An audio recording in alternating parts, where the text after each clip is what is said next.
ទី3អារឿងបំផ្ទុះលៀបនេះរឿងបំផ្ទុះលៀបនេះគឺណាយើងអត់ធ្វើអីសោះហើយយើងទៅបំផ្ទុះលៀបចាំម៉ោងចាំវេលាដើម្បីខ្លាយទៅជាសិទ្ធិហ្នឹងបើគេធ្វើបានផលគ្រប់គ្នាគ្រូហុងស៊ុយគេមិនឆោតប្រាប់យើងទេគេលួចធ្វើស្ងាត់ស្ងាត់តែឯងហ្នឹងនរណាដែលទៅចែកអាចកំបាំងលៀបដល់គេនោះវាអត់មានទេបងប្អូនវាអត់មានចារូបមន្តនេះគឺជារូបមន្តមួយដែលគេផោយើងដែររូបមន្តនេះគឺជារូបមន្តមួយដែលបំផ្លាញកោសិកាសង្គមសម្បើមណាស់ស្មារតីរបស់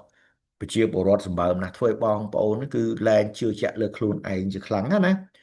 បាទអញ្ចឹងយើងនៅតែក្រដដែលគ្មានអីកើតឡើងទេបើសិនបំផ្ទុះលៀបវាជោគជ័យគ្រប់គ្នាអញ្ចឹងគេមិនមែនខំប្រឹងរកស៊ីទេបងប្អូនទៅជួបអ្នកមានអ្នកទូធាគេមិនដែលជឿដូចយើងអញ្ចឹងទេ